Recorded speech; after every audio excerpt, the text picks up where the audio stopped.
we have the European Union Bank looking to explore Ethereum for tokenized bonds. Now, what I find more interesting here is that they are actually looking to issue this bond on a permissioned network underpinned by HSBC's tokenization platform named Orion. And we talked about HSBC quite a bit on this channel, as it was announced here back in October of last year that they signed a multi-year agreement with Oracle to accelerate the bank's digital transformation. And this is important when it does come to Quant, and we're going to break down exactly why. And it all starts off at the CBOS 2022 event. This was an event last year that was run by Swift, at which both HSBC and the Quant network team were in fact present at. And at this conference, HSBC's global head of digital innovation, Catherine Zhao, spoke about how they are planning for the metaverse, specifically their long bets on digital wallets, virtualization, automation, and tokenization, saying that HSBC firmly believes the tokenized technologies and their associated economies are here to stay, and they want to be the ecosystem platform provider to power up the Web3 economy. Now, the only way that Oracle can make digital wallets, tokenization, and automation a reality for their banking partners is through DLT, blockchain, and smart contracts. These all require interoperability, and Quant is their solution. This is a major deal, as HSBC is the largest bank in Europe with $11 trillion of assets under custody, and this means that we could see a lot of these transactions make their way over to the Quant overledger. So as you can see here, we can go right on the partners page and see that Quant is in fact partnered up with Oracle, and they specifically say here that the partnership enables Quant to benefit from Oracle's expertise in product and marketing, as well as the ability to engage with their global base of more than 430,000 customers. And it is worth noting as well that one of the main features of the Overledger is Overledger Tokenize, in which you're able to do exactly what we have just discussed: take any physical asset and make it a digital asset using the Quant Overledger. You can do this on any application with any blockchain, whether it is permissioned, so private, or permissionless, so public. And we talk about that here, some of the advantages of digitization in terms of being easier, more secure, and less costly to manage physical counterparts. And the problem with tokens is that they're smart contracts. The underlying method of creating and managing the tokens are frequently the target of intelligent attackers. One single vulnerability in the contract can result in millions in losses for an unsuspecting token issuer. Creating a truly secure contract, then auditing and verifying it properly before finally deploying it across blockchains requires a deep understanding of smart contracts. And this is the big thing here, is the fact that obviously if these banks and institutions are going to move into digitization, they want these blockchains to be secure and seamless. They will not risk losing millions, billions, or even trillions of dollars to hackers, to any sort of susceptibility in these smart contracts. And that is where I do think that Quant comes into play with its institutional security. And this is where I do think the future of blockchain is headed when it does come to these big banks. I don't think that a lot of them are going to use DeFi. I think a lot more of them are going to look to centralized solutions where they can verify the security of these platforms, and that is what Quant offers through the Overledger technology. So that is all we had to talk about in this video in terms of institutional adoption, which I do think will be a key theme in the next bull run, and very important to kind of pay attention to the projects that I think are best set to benefit from this adoption. And now the second thing I do want to talk about in this video is Web3 gaming. Yet again, something I think will be a very big theme in the next bull run for crypto. And we have seen here that Amazon actually posted a job announcement on LinkedIn for a Web3 senior go-to-market specialist. The specialist is responsible for growing the adoption of Web3, optimizing AWS for Web3 workloads. And I actually did have this job description here up on Amazon, and unfortunately when I went to refresh the page, I lost it. But it did specifically say in the actual job posting that they were looking for someone who was also well versed in terms of Web3 gaming. And this is pretty interesting because we actually broke down in January how AWS partnered with Avalanche to scale blockchain solutions for enterprises and governments through the use of their subnet feature. So it says here that a number of blockchains are already using AWS to power their networks, and this is actually AWS's first foundational partnership with a blockchain, in which Ava Labs is planning to add its subnet deployment as a managed service to the AWS marketplace for both individuals and institutions to launch launch their own custom subnets easily. Subnets are a part of Avalanche's scaling solution that diverts traffic away from the main blockchain and allows projects to stake its native token AVAX while creating their own Layer 1 and Layer 2 blockchains. And this is going to basically allow developers to spin up their own blockchain in Amazon very easily.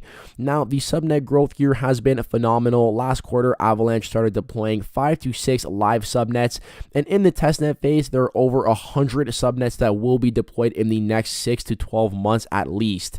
When you multiply Activate times Avalanche times subnet, you have something that is a big movement according to somebody over here at Ava Labs, and basically say here that blockchain they believe will be a commonplace used in their marketplace by developers. Sorry, that was not actually someone from Ava Labs. That was somebody from Amazon who made that quote, which was definitely a very big quote from him, the VP of Global Head of Startups at AWS. So clearly they are incredibly bullish on Avalanche here, specifically the subnet feature, which does allow for infinite scalability on this blockchain.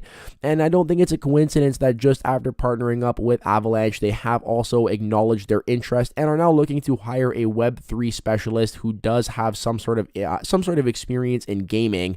Now, just the way that subnet scalability can be very valuable for institutions, governments, it can also be very valuable for this Web3 GameFi aspect. And the reason being is because of its scalability, security, interoperability, and speed. So here's a breakdown on exactly some of the problems that the crypto gaming industry is facing at the moment and how Avalanche actually solves these issues. And the biggest issue here when compared to the traditional gaming giants is just the actually achieving a fluid experience. One of the biggest challenges is scalability and low gas fees on the network, and subnets offer a very attractive solution to these challenges, allowing video games and other decentralized applications to take advantage of Avalanche's existing infrastructure by easily creating their own blockchain environment tailored to the needs of their users. So with Avalanche subnets, games can attract increasing numbers of daily users without the risk of congestion and subsequent spikes in gas fees. And this is because each Avalanche subnet can process 4,500 plus transactions per second. Subnets also allow for unlimited chain creation for various niche use cases, such as subnets specific to one particular game or platform. These subnets can then launch their own subnets if required, allowing for even greater scalability. The number of subnets that can be created on Avalanche is unlimited, allowing for potentially infinite horizontal scaling. This makes Avalanche subnets a game changer for the crypto gaming industry. And that is not all, as Avalanche Warp messaging rolled out, bringing fast, reliable native communications to all Avalanche subnets. And this is a possibility of how AWM can be used in gaming. So imagine playing a game on one subnet and having an NFT that you want to use in another game on a different subnet. With AWM, you can actually move your NFT from one game to another, creating a seamless gaming experience amongst these different subnets. So the future of gaming on blockchain does look like it is very well suited for this subnet features, as they do provide a scalable and cost-effective solution for developers to create their Web3 games. So I think the fact that Amazon has already confirmed their partnership with Avalanche and they are now looking into gaming does lead me to believe that Avalanche could in fact play a very big role in the future of Amazon gaming. We know that Amazon is already into streaming with Amazon Prime, so why would they not also get into the gaming industry if they see a lot of potential in the Web3 area of GameFi? Now, we also saw here that Gaiman and BNB Chain announced a partnership to work together, accelerating the growth of blockchain technology in the gaming sector by helping developers build and launch their very own blockchain-based games. And I mean, this is a big deal because we know that the BNB chain is the world's largest smart contract blockchain in terms of transaction volume and daily active users for Web3 esports and growth initiatives. And with the global blockchain gaming market projected to grow from 4.6 billion in 2022 to 65.7 billion in 2027, Gaiman is at the forefront of delivering blockchain technology and solutions to the gaming industry to facilitate their transformation in Web3 technologies. So I believe believe this is going to actually go ahead and help the BNB chain enable these developers to convert their AAA Web 2 games into Web 3, effectively taking these traditional games that are, very highly rated and actually going ahead and converting them into Web 3 games. Because I'm not going to lie, I mean, the majority of Web 3 games we have seen, like 99% of them have been very underwhelming. It is simply not enough to have a Web 3 game. It needs to be an engaging game that people actually want to play, and that's where I think that BNB has actually sort of like hit the nail on the head with this sort of partnership here, where they're not just looking to fund different games to build on Web 3, they're looking to help fund the development of AAA Web 2 games and convert them into Web 3 games. I mean, imagine having like a game like Grand Theft Auto or Call of Duty simply copied and pasted from a disc version that you can play on your Xbox to a game that you can now play on your PC via the blockchain, where all the cars you own in GTA are actually yours on the blockchain. They're verified through NFTs. You can sell your vehicle to someone in GTA and actually get paid in crypto for it. I think that is the big future of Web3 gaming, and I think that BNB definitely does have the right idea here with this partnership with Gaming. And we know this also comes at a time as the Cronos chain looks to actually make their push into GameFi as well with their very own Cronos Play feature. And the big thing about Cronos Play here is that they are actually interoperable with the two biggest gaming engines in the industry, with the first one here being the Unity engine here. So Unity is a very big gaming company here, and you guys can actually see based on their website, if I go to developer tools and then, where is it? Products. Solutions and then games. And you guys can actually see just what Unity does offer here in terms of their games. They have a gaming solution where you can actually use their tools to build performant gaming experiences, as well as the ability to build cross-platform multiplayer games, manage live operations, and create personalized experiences for your players with Unity gaming services. Now, the Unreal Engine is another gaming engine that is a top-of-the-line gaming engine, and you guys may actually recognize Unreal here. You may not know the name off by heart, but you definitely have played some of the games that are built on the Unreal Engine, including Fortnite, right? And if you have not, then I'm pretty sure that at least you or somebody's kid that you know does play Fortnite out there. I believe that the Unreal Engine did also help with the development of Little Big Planet, which was a very big game at the time. And yeah, you guys can just see that clearly the Unreal Engine does have the ability to make some very, very interesting games and high quality games by the looks of it, right? So the fact that Cronos Play is interoperable with both of these gaming engines is a very big deal in my opinion. I think that both the teams behind the BNB chain as well as the team behind the Cronos chain are very knowledgeable that you need to actually bring quality Web3 games to the forefront to actually get people to play these games, and not just play them, but actually continue to play them, continue to get their friends involved. That is how you see organic growth of Web3 gaming on these different blockchains. And I do believe that the Avalanche blockchain, the BNB Smart Chain, as well as the Cronos chain are all set to benefit from this big explosion into GameFi. Now, we also know that aside from the Cronos chain looking to attract talent through the Unity and Unreal interoperability, that they are also looking to make their very own entrance into the metaverse in the form of the Loaded Lions main city. They already had the land drop here back in December, which admittedly was a bit of a massive flop. Okay, a lot of people were not happy with the way this land drop went down, which we did break down at the time that it all happened. But at this point, I think that people are now just looking forward to what they can actually produce with this land.